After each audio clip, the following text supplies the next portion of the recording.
Welcome to History That Doesn't Suck. I'm your professor, Greg Jackson, and today it is time for an epilogue. We are done with the Gilded Age. So, I'm joined by our dear friends, Zachary Weaver. Happy to be back, Greg.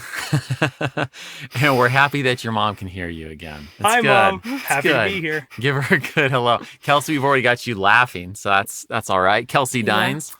I don't know if I need to continue my y'all from the first one or not, but It's entirely up to you. I know. But now I feel like I have to. So. I'm going to leave you stewing over these obligations you yourself are imposing and feeling on yourself. We'll just see what happens over the course of the episode. It'll be great. So we are, as I said, we were done with the Gilded Age. So we're going to wrap that up today. Have just a few quick corrections. A very exciting announcement, at least I certainly think so. And then we'll go ahead and dive right into the Gilded Age. So first off, I want to express my gratitude to John.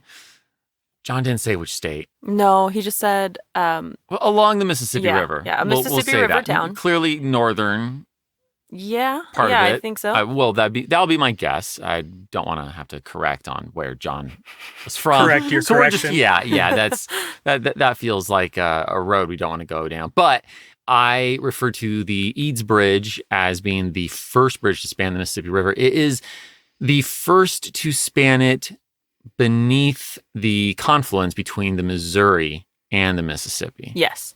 So it's certainly a major bridge, and in that vein, great. But there were other bridges a little bit farther north that did, in fact, span the Mississippi. So that might be something we actually go and fix. But, we'll cross that bridge. Shoot. There Hilarious. you go. My kids would love that. That's okay. So, John, my gratitude to you. I thank you, sir. We'd also like to express our gratitude to Chris from Alaska.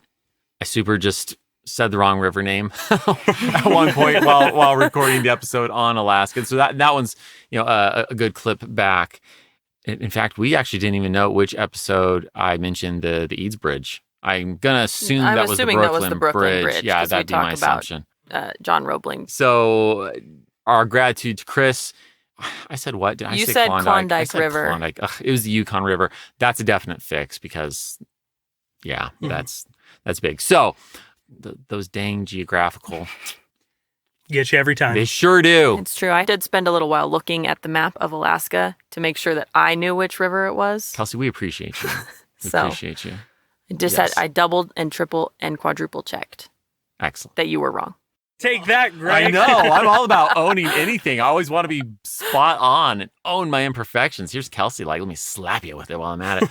That's why I'm here. It is why you're here. We appreciate you. How's the y'all thing going? Is that, you're still debating that? Hey, y'all. We're going to get emails from Lucy. I'm not a Southerner. Okay. I'm only married to one. We know. And we appreciate the barbecue. We do. Now we get to my favorite correction, the most important correction. Oh, no, this is great. So I'm just going to read the title of the email. And I just have to point out that this came out, this email came within a couple of hours of the epilogue being released. The last interlude, the interlude, yes. Yeah, being released. Okay. And I laughed for about 5 minutes. Let me point out before we get into it. The title of said email, Grievous Error in Simpsons Quote. And so we express our gratitude to Jorge from Puerto Rico.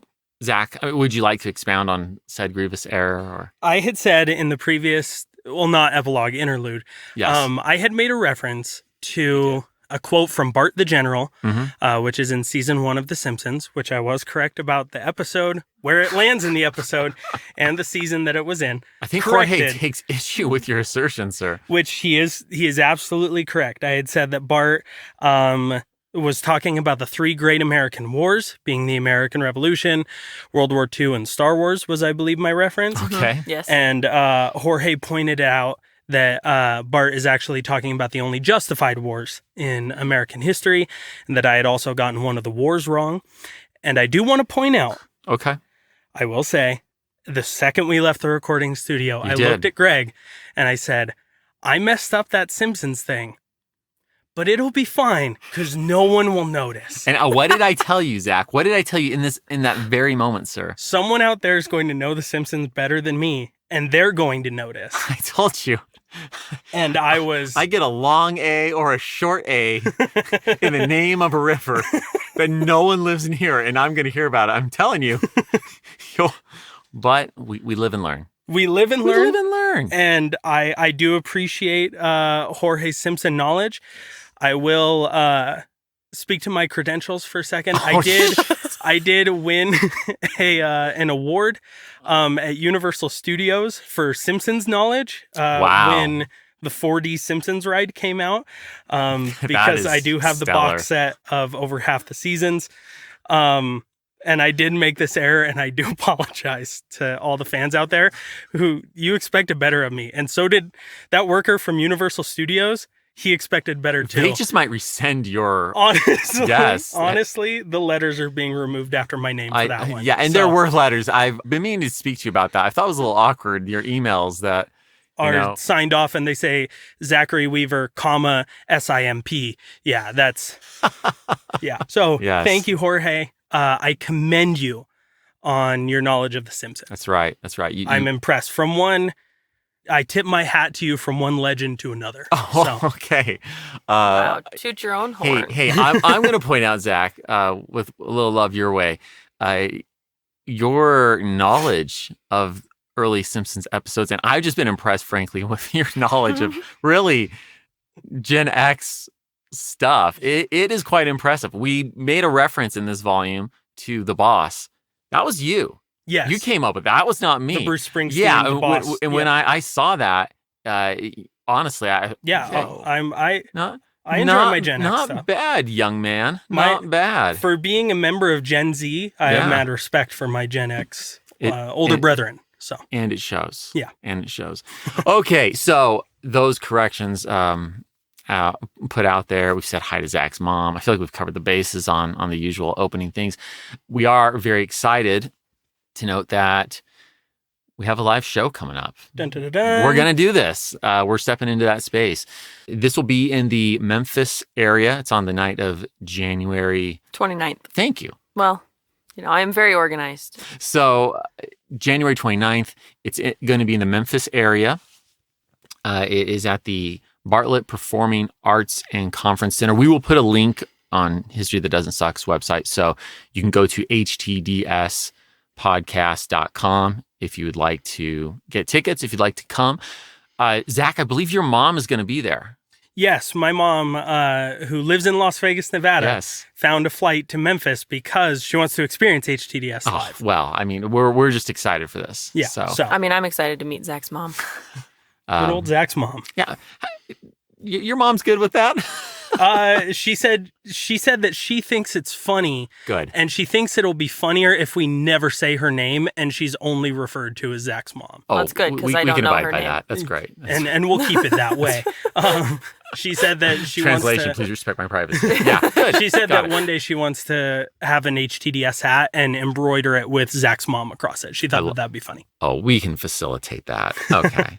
Okay, so by all means, love to see some of you there if you're in the area, or if, like Zach's mom, you want to fly out.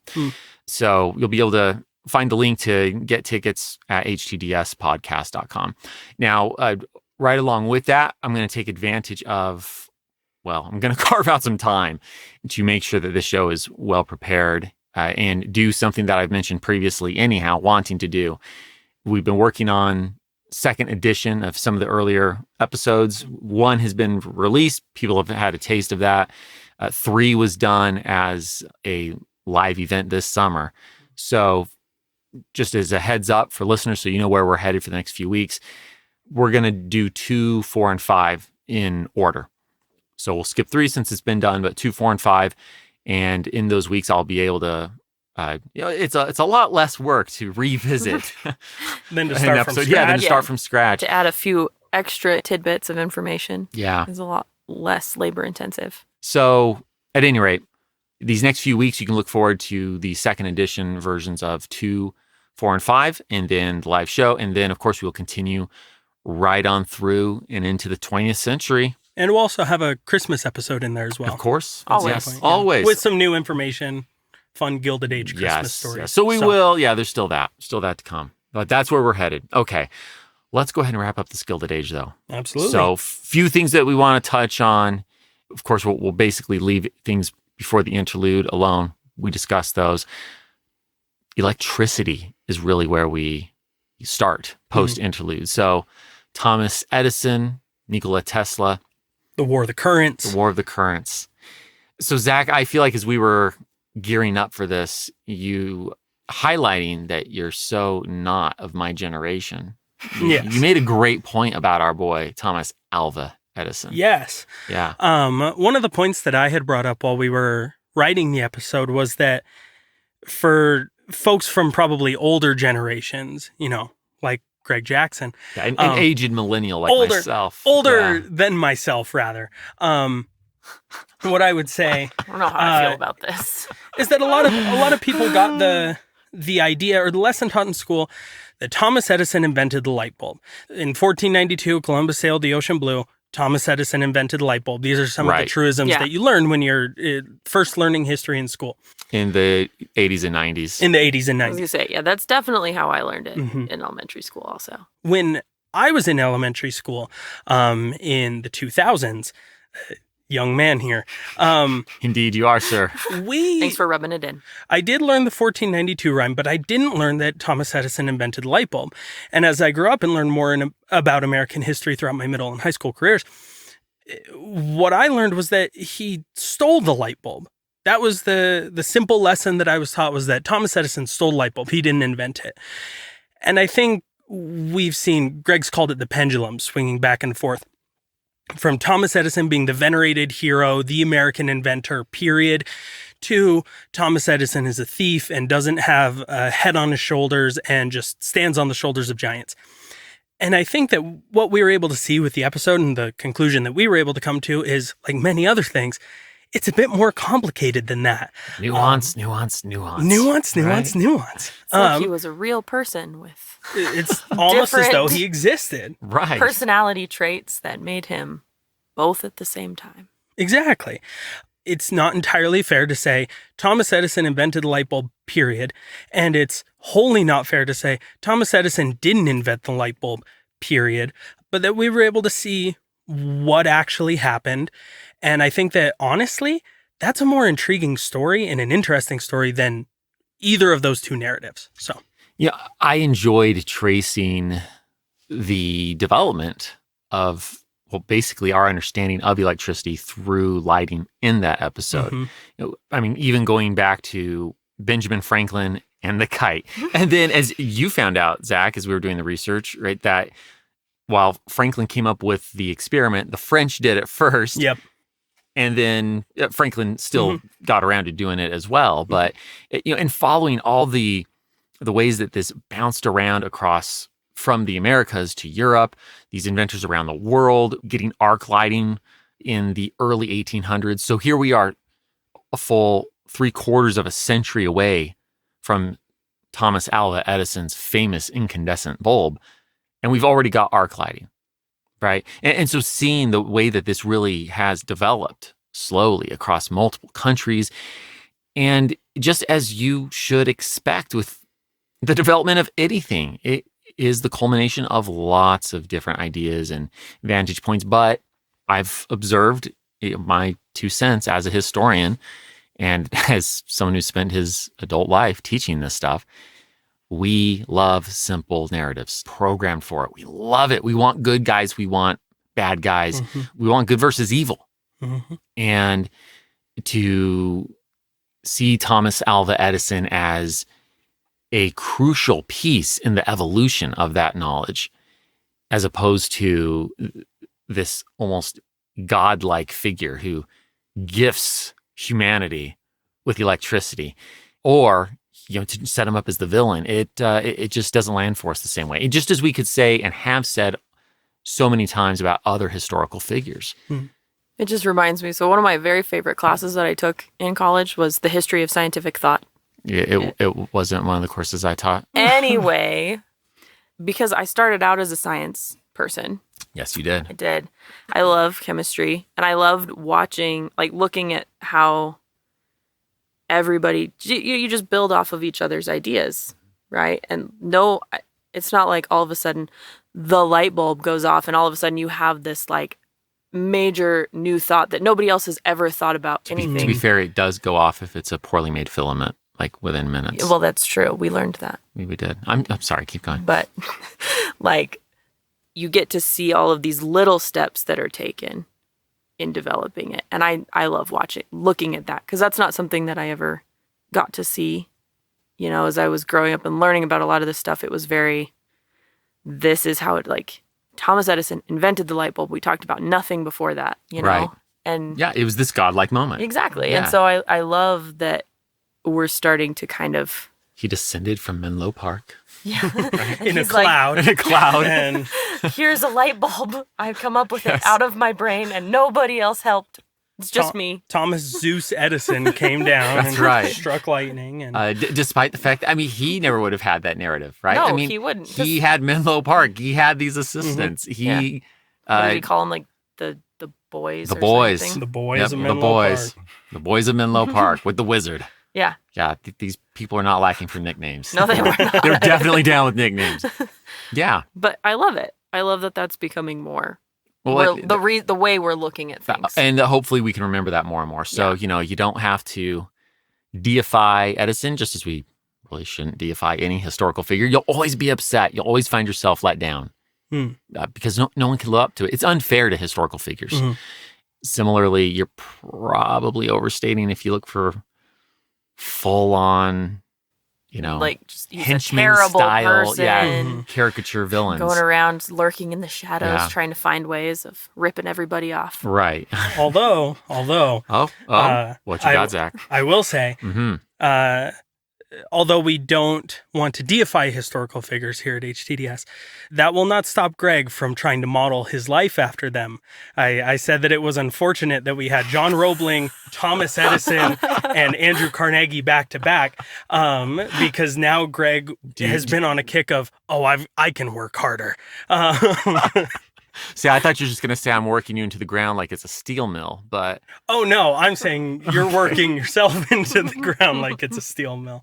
I mean, some things never change, Zach. Some things never change. But it's true, right? I just got like one after another go, oh, yeah, this is reinforcing. I can work harder. Yeah, What a cool guy. This is not a bad lifestyle. I'm making good choices, see? This pace is sustainable. So, yeah, I think that's we joke, but I think that is a good way to like look at it, where it's sure they have some negative qualities, sure they have some positive qualities, as every other human being does. These are human beings we're talking about. Right. I should try and emulate the positive qualities about it, regardless of your views on Edison inventing light bulb. Dude worked, and dude worked hard. Yes. And that's a quality I think more people, including myself, want to try to emulate. So, well, Zach, I didn't want to bring it up, but now that you have, it's I'd really appreciate get that research done, boy.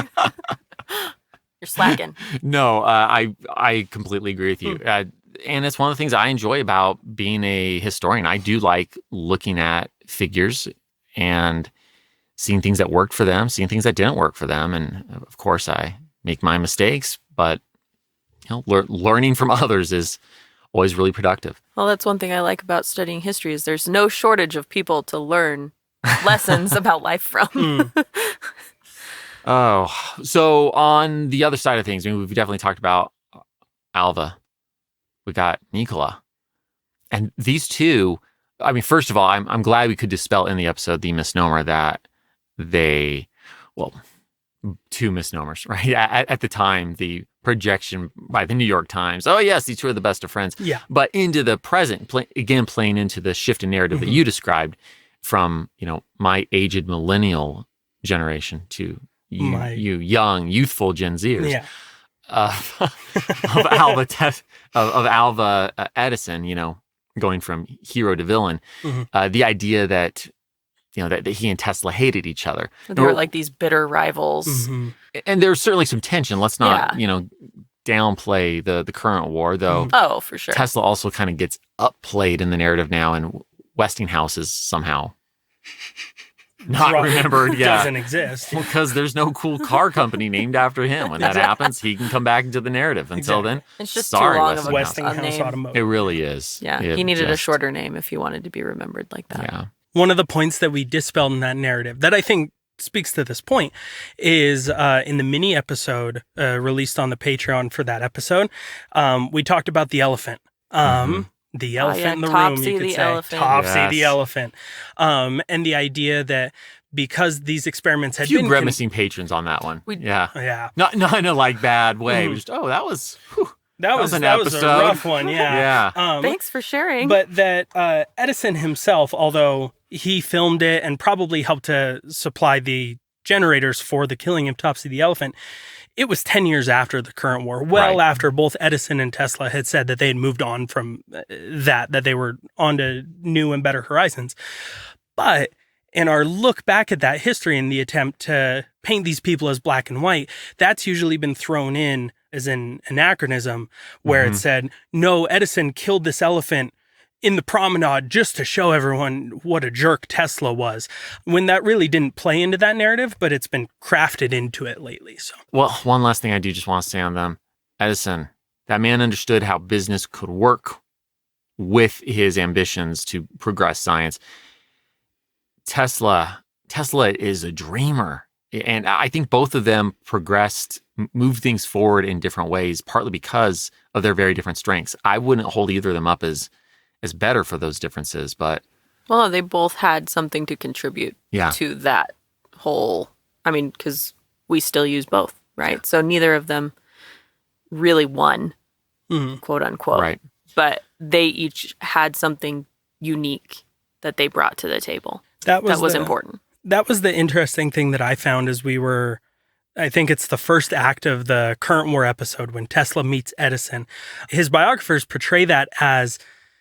These two, while they don't fit into our good-evil dichotomy, they do fit into a dichotomy of these two look opposite from each other, where Edison is kind of this old, grizzled, shabby suit, as Midwest American as a Midwest American can get, versus Nikola Tesla, who is this effete, classy, cool European who's tall and slender and handsome and debonair and any other adjective you can think of to describe that. Preferably a French one. Greg? Beau? Oui. I go with like a first-year French word. That's fine. Anyway, so that Edison... that Edison is this businessman to his bones. He less invention and more innovation on current inventions. Tesla's out in the ether thinking of different things. Edison's going to test something 100, 200, 300, 400, thousands of times. Tesla can draw it up and build it like that. I just think that even though they don't fit into that dichotomy, that was the cool thing about that story. That's the crux of that story, is how these two people are approaching the world from two totally different worldviews, and yet they're able to craft something totally unique that influences everything we do today. So I think you nailed the closing thoughts there, Zach. Let's go ahead and take a quick break so that we can then come back, and we've got William Jennings Bryan to discuss.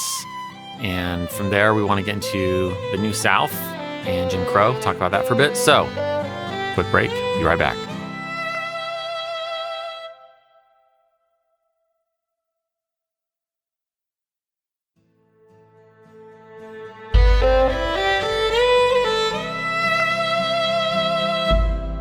And we're back.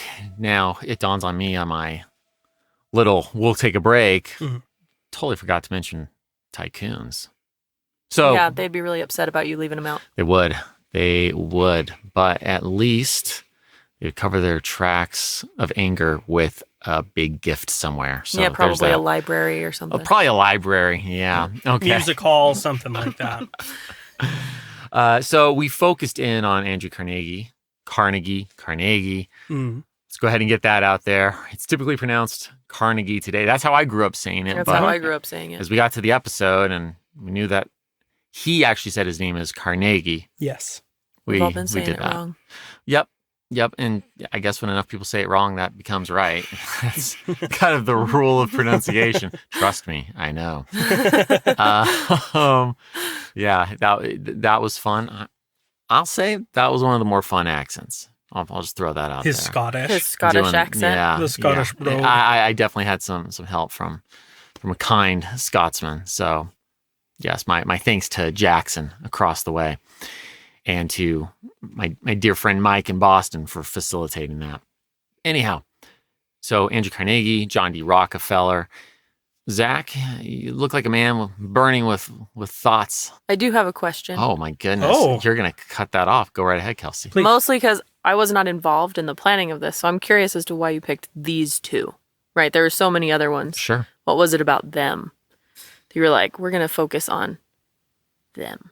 Well, I would say that the main factors were that, one, they are two tycoons that, frankly, remember the mission of HTDS, this is a survey of U.S. history. Yeah. Right. So while I do also seek to bring in interesting stories that people often don't know, there's also the need to hit kind of you definitely should know this figure or this theme about a given era. To not know who Andrew Carnegie and John D. Rockefeller are and have gone through the tycoons, to me, that felt like those are the two. I mean, man, I just could not see skipping them. And then they also have very rich life stories. Yeah. So there's a lot of interesting stuff to talk about. I mean, Zach, we talked about giving our good friend Pierpont Morgan a shake. Yes. But with all due respect to the great banker, his life is pretty normal. I would say that those two, just like Greg said, that those two things factor in the choice where it's like, one, we have to tell the story of American history. And these two are better symbols of the Gilded Age than probably anybody. Yeah. Well, as I believe I remember saying something to the effect of being able to gild the Gilded Age. Yeah, just they with are their, the gold on the Gilded Age. Yeah, right. Yeah, that line is in that episode talking about these two guys, which is not to say that someone like Pierpont Morgan or Jay Gould or those guys don't play a huge role. They definitely do. But the other consideration is that we want to make a history that doesn't suck.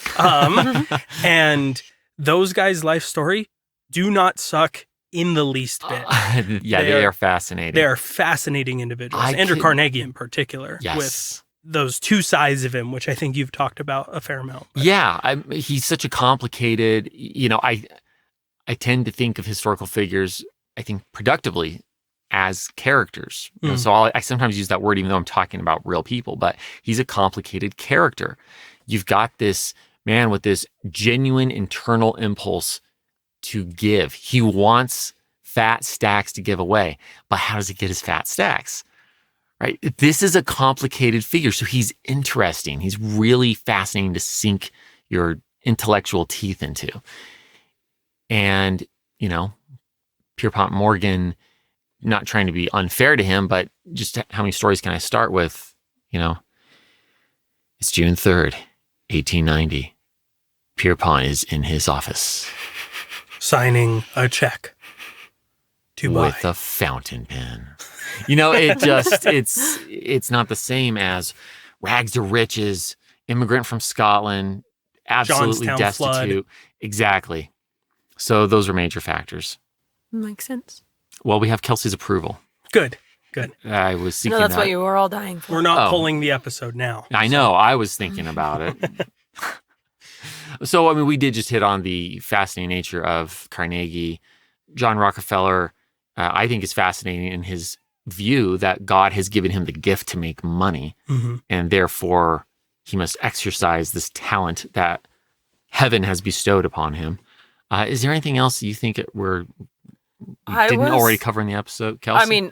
It's definitely covered, but I was just really surprised at the fact that his dad was this super skeevy snake oil salesman to the max, I will say double family, all that jazz. I will right? say, on that, One of my favorite HTDS memories is sitting across from Greg, and in Greg's office, he has a whiteboard with stories that'll come up from time to time about like, ooh, we should have an episode on that. That needs a mention, et cetera, et cetera.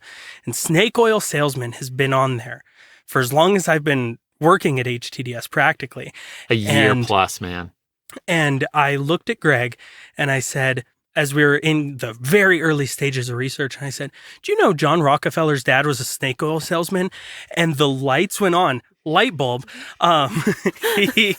He looked at me and he was with a carbon filament. Yeah, no so that less. they with a burn carbon for a long filament that time. burned Yeah. for 40 We're hours. talking or like 4 hours. like cardboard carbon. Oh, yeah. it's, oh baby. A real, Legit. A real Edison bulb. Yeah, if you didn't listen to that episode, you're just like, what the hell? Are these two people are talking so about? ridiculous. This makes no sense. Yeah. He was so excited and he was like, oh, we got to get that in there. We Yeah. got to tell the story of a snake oil salesman, Zach. And I was like, well, let's do it then. So that was a really fun memory. So, And so that even, goes further in answering your initial your initial question, Kelsi. Oh, yeah. But we've probably said enough there. We should move on. Yeah. William Jennings Bryan. oh, baby. Oh, my goodness. Oh, baby. You're up, Zach. Go for it, Zach. William Jennings Bryan. You're such a fanboy, dude. I love William. I say that with nothing against him. My goodness. I love that the first whole section of this was that we shouldn't, deify historical figures. And then here comes And Zach. here Here we comes go. Zach.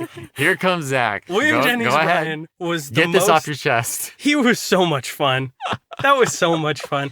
And we've talked about the fact that for the next, 30 years of history that we're going to go through, there's going to be two characters that are somewhat introduced in this volume and partially the next volume, that being Theodore Roosevelt and William Jennings Bryan. Right.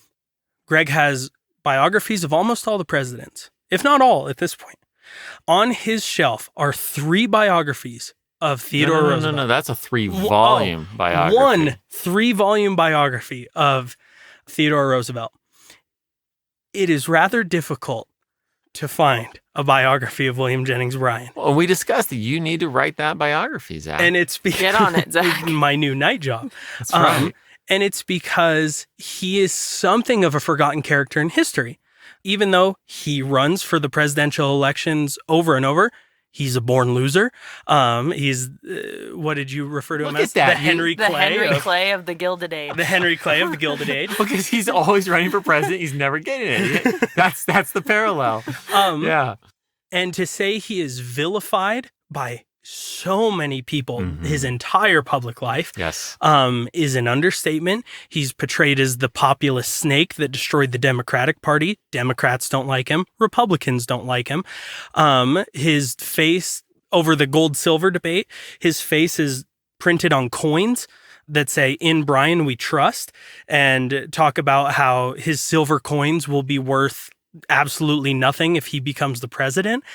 He is the most fun person, and I feel like a lot of people just don't know about him really at all. And Well, so- I can say that I didn't really learn about him. Well, so it's helpful for me to hear you two say that because coming from the ivory tower here, honestly, I'm so used to knowing about him. Yeah, Yeah. he's- don't know if I had. I mean, I'm sure that I had heard of him Okay. in my AP US history class Sure. But that was- undoubtedly. so long ago. I obviously don't remember, but Right. I don't think I had heard his name until maybe a couple of years ago. Okay. And I was like, who is that guy? Well, I mean, and this just goes to the importance of covering him because he's such a crucial piece of the late 19th century. Mhm. I do think if there's anything we need to underscore and highlight from that episode, it is how important, how crucial the throwdown was over the idea of having silver be minted. Mhm. That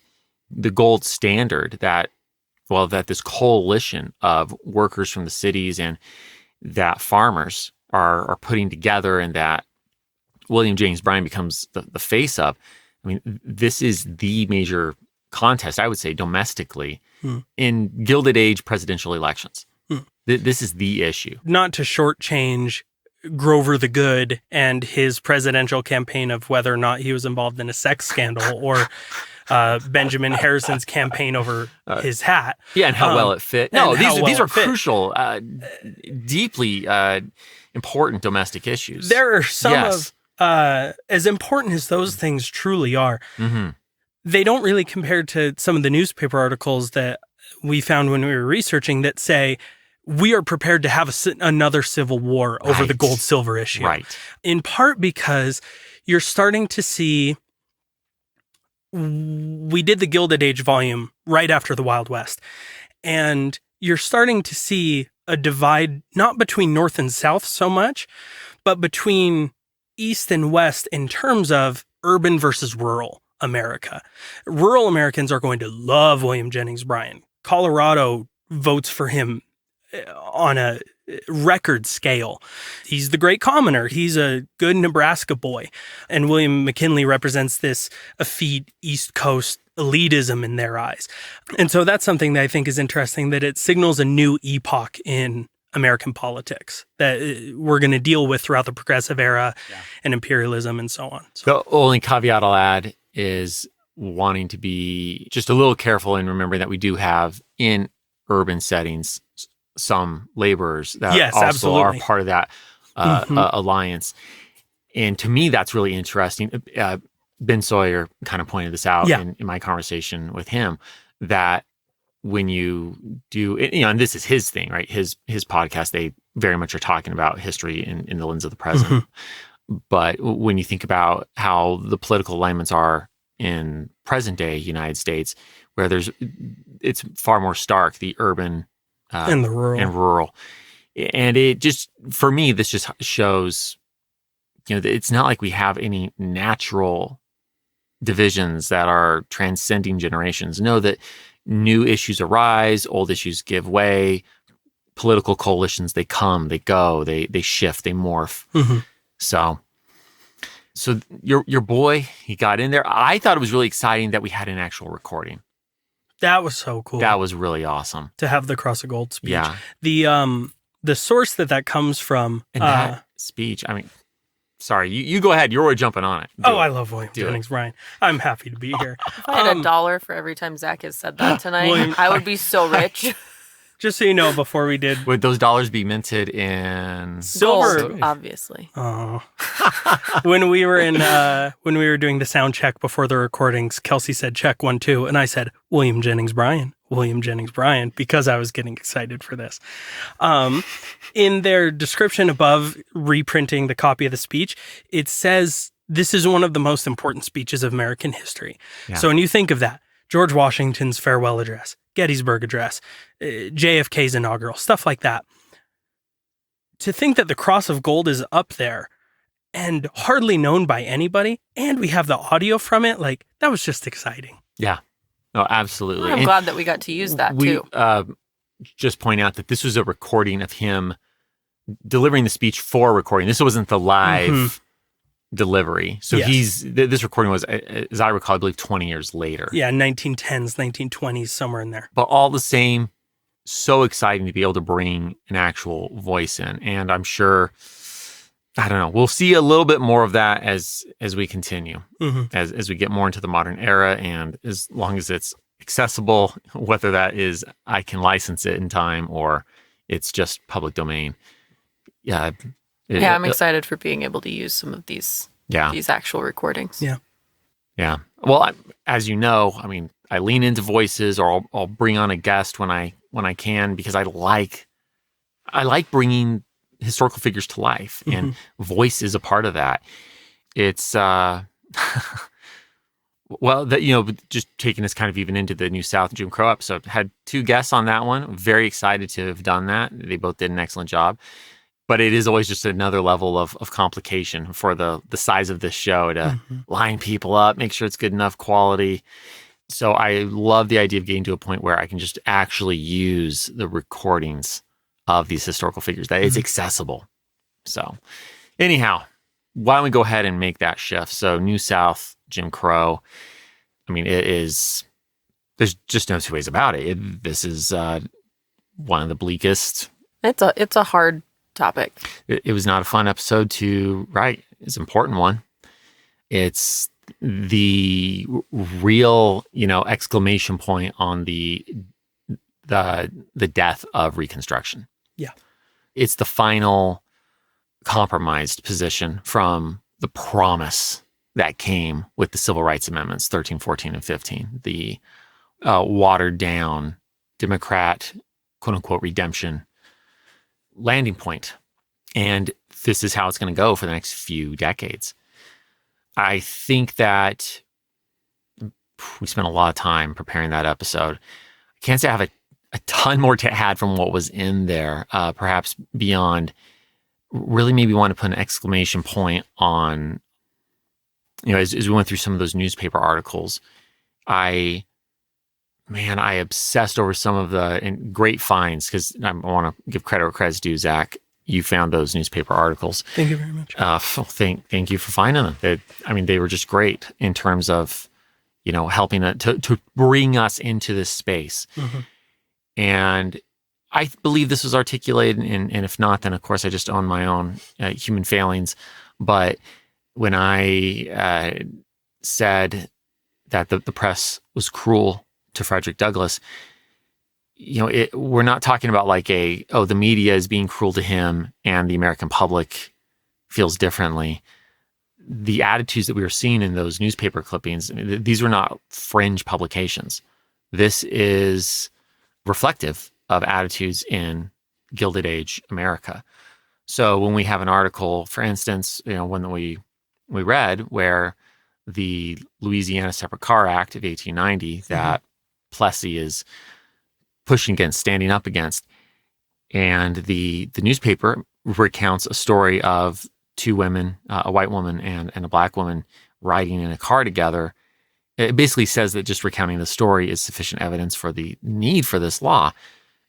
It's not like you have large swaths of people that are upset at that narrative. That is reflective of the average vantage point. Wow, you two are quiet. It's a somber topic. Yeah. I know. Well, it's important to know that this wasn't, like, we talk about Jim Crow as being this like very Southern thing, but it's not. Yeah.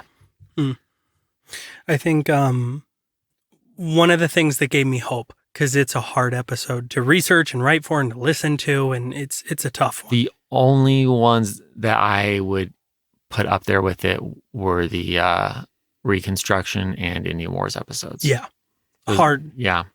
And one of the things that gave me hope as we were doing the research and writing is the stories of perseverance that come out of that. Yeah. That in the middle of that, you have Robert Smalls, who is fighting against the grain. Who you have Homer Plessy, who's fighting against the grain. Again, this was a Patreon mini episode, but the story of Frederick Douglass meeting with Captain Thomas Auld, who was his former slave master, and being able to sit down, and when his former slave master calls him Marshal Douglass, because he was a United States Marshal at that point, and Frederick says, "Sir, call me Frederick as formerly." That was such a touching moment, that in the midst of this horrible backdrop of violence against African American communities and Jim Crow and those types of things, that there are people, one, who are fighting against it, and two, who are able to have hearts so big that they persevere through it. And so, yeah, Frederick Douglass, he's just a next level person. There's no two ways about that. I mean, the thing I really keep in mind, that, and I know we've discussed this a lot, Zach, he's extending forgiveness to his former enslaver, but it's not, it's not as though he's excusing slavery. Yes, exactly. He's not saying it didn't happen. Right. Yeah. Yeah. He's the bold civil rights hero, fighter that he is, abolitionist, and through the era in which slavery exists. And then he offers forgiveness. It's he is hard to lose him and Grant in the same volume. Yeah, I know. That's sad. It is. So, yeah. But we do like to give a send off to very influential, important Americans as we go through this podcast, and Frederick Douglass certainly definitely qualifies. Yeah. Absolutely. Yeah. I liked him as a historical figure before doing this podcast, but I get to know so many historical figures better in the process. And that man is among the best of any generation, So Yeah, I was really glad I got to know a little bit more about him because, we always talked about him, but I didn't really ever get to go in depth on him. And so I appreciated that. Following through multiple episodes, following his incredible fighting back while enslaved, his escape, his fighting to end slavery, his friendship with Abraham Lincoln. It was good to be able to tell those stories. Yeah. So let's go ahead and take a break here, and then Zach and I are complete Edgar Allan Poe fanboys. Nerds. Kelsi does not understand the goodness of Poe. So when we come Goodness back, is not the word I would use. when we come back, we will explain the grim, ungainly, ghastly, gaunt goodness of Edgar Allan Poe to Kelsi, and it'll be amazing.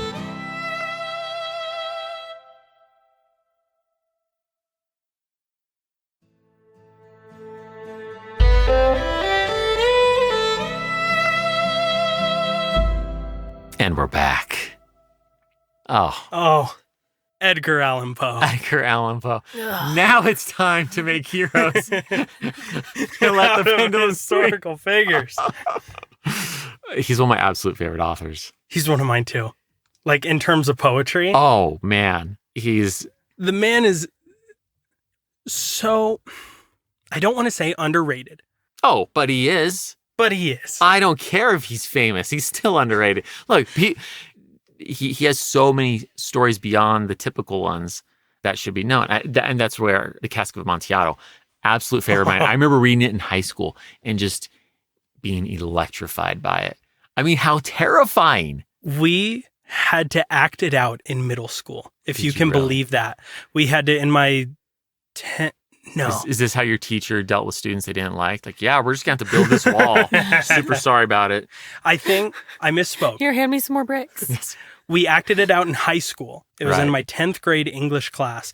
And we had like yarn. And my professor had us tie one of the students up to the wall and pretend that we were masoning up the wall in front of him. And I fell in love. And this is why I didn't take traditional English classes in high school. Then you I would missed have been out. No, I would have been the kid tied to the wall for some reason. And it would have scarred me for life even more than this has already scarred me. Then the episode scarred you. Well, you are just welcome, Kelsi. You're welcome for this exposure. I knew that. Prose or poetry? Where shall we begin, Zach? Where shall we begin? Well, you have to end with the Raven. Okay. You have to end with Fair. poetry. Okay. So we begin with the prose. Please. Look, he is among, if not the inventor of the detective story. Yes, he is. And Murders at the Rue Morgue. yes, and it is so I don't want to give away the story because I just want everybody to go read it. Mhm. But I have never met anyone who told me, and I'm sure someone's out there, okay? That's We'll get fine. an email. Yeah, I'll get it. I wasn't going to say it, but Kelsi says it. I've never met anyone who said, oh yeah, as I was reading this, I figured out who the murderer was. Oh, yeah. I didn't figure it out until. Yeah. Right? Yes. What on earth The fact that someone can do that. can even come up with that? And the fact that he's Edgar Allan Poe. He's the gothic guy. And he goes, you know what? I'm going to write a detective story. And it's going to be one of the best detective stories ever written. I'm kind of a boss in my own field, but why not just invent another? Exactly. Why? So that's one of my absolute favorites. Mhm. The House of Usher. Fall the House of Usher. Yes. Yeah. I just find it beautiful I do. in a dark, too. I know, a very dark way. Plenty of people listening are like, so Zach and Greg have very, Macabre, to say the least. indeed, macabre, which I now know, thanks to The both Americans. of you yeah. and Lindsey Graham over at Airship. Yes, it's not macabre. I know.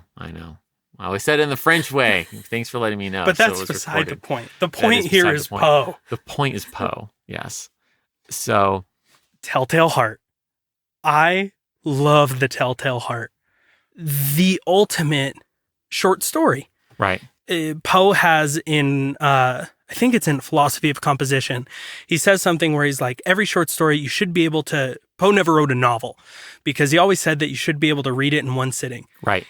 In one sitting, to go through the emotions of Telltale Heart, masterpiece. Hey, can we just point out that Poe today would have been a master of TikTok or Twitter? Oh, Right? 100%. Like, this is a dude who gets how short people's attention spans are. Get to the point. But he doesn't get to the point. Not really. Oh, come on. What? Oh, come What? on. Defend your thesis, How madam. long was that thing? How long did I hear him talking about the heart beating in the floor? I'm sorry. I believe that there were In under 3 two- amazing stories told with a cold open to boot, and that episode was still under an hour. In under I fear your 2,500 premise words. is greatly It lacking. probably just felt a lot longer to me. Should I just turn Kelsey's mic off? Please. Go I for feel like it. that'd be the Please. best. Okay. Let the nerds here. One of my absolute favorites, published in the Sun newspaper, which listeners here, HTDS, should be familiar with. I'll remind everyone that last year's Christmas special, we read about a young girl, Virginia, right? She wrote to the Sun about whether or not there was a Santa Claus. Okay, so we're speaking of that famous New York-based newspaper, the Sun. Poe, in 1844, publishes in the Sun newspaper this article. It says, "Astounding news."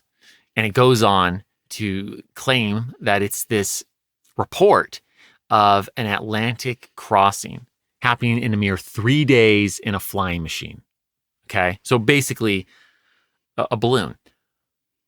The dude passes this off as a true story. The Sun publishes it as a true story. He's basically turned the Sun newspaper into the National Enquirer. And they don't realize that it's a hoax, that Poe has just completely faked them out for 2 whole days. People are buying up these newspapers en masse. I mean, the Sun is selling out, but of course, then the gag is up a few days later. The Sun is absolutely embarrassed and has to print a retraction. This, Kelsi, this is the brilliance that we're talking about here. I never said he wasn't a good writer. I could say he has very good literary skills. I will own that. And I've said that. I just struggle being drawn into such depressing. His sick mind is what you're saying. I've this jumps a little into the poetry. Uh-huh. I have wept, I think, every time I've ever read Annabelle Lee. Yeah. That's a tearjerker for me. That's a hard one. And I think it reflects Poe's difficult life. And the essence of true art, Kelsi, is to draw from one's own life. And Poe does that masterfully. So Again, I appreciate his literary skill. Kelsey's feeling defensive now. Kelsey, it's okay. It's okay. We still You're like among you. friends here. That's it's good, also among because friends. It's all right. Nothing you say will make me fall in love with him the way that you guys have. It's okay. Not everyone gets to know true love in life, and I mean, not of Poe anyway. no, it's all right. Okay, so I mean, The Raven we already did describe. We should go ahead and get over to poetry. We don't need to really geek out too long here, but anything else you wanted to add, Zach? On the Raven? On The Raven, Or is there another poem you wanted to hit first? Oh, no. Okay, we'll just go to Raven. Everything should make way for the Raven. It should. The only piece of writing that I have published in an academic journal, It's true. Greg knows this, I do. is an interpretation of the Raven, is a writing of the Raven. And I chose that. It's for an undergraduate journal called Americana. For Americana, it's an American Studies journal. You can talk about pretty much anything that has to do with America. And I chose one of the greatest American authors, Edgar Allan Poe, Yes, you did. with one of the greatest American poems, The Raven, and chose to interpret that poem because it's so beautifully written and thematically rich and just, Kelsi. I'm going to say it again. He could write. It's okay. It's okay. I have been drawn to his alliteration. That is something that if you think about it, you've heard throughout the entirety of HTDS, all the way back to episode 1, his love for alliteration, it jives with me. It's impacted my own writing style.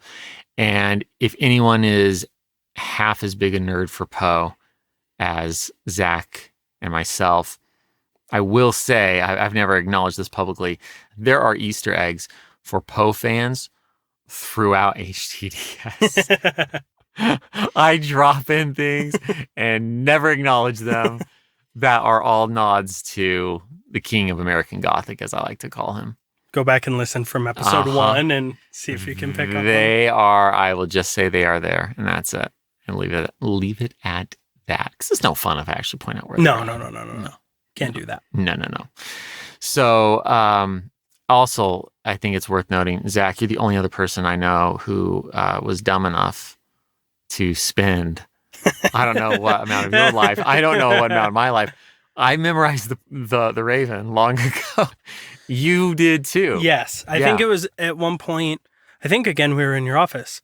You were talking about the Raven, having it memorized, and you said something like, "Once upon a midnight dreary," and I just picked up from there, and you like looked up and you're like, you're a fellow memorizer. You're part of the club. In your Cask of Amontillado I looked at you and I said, a sign. And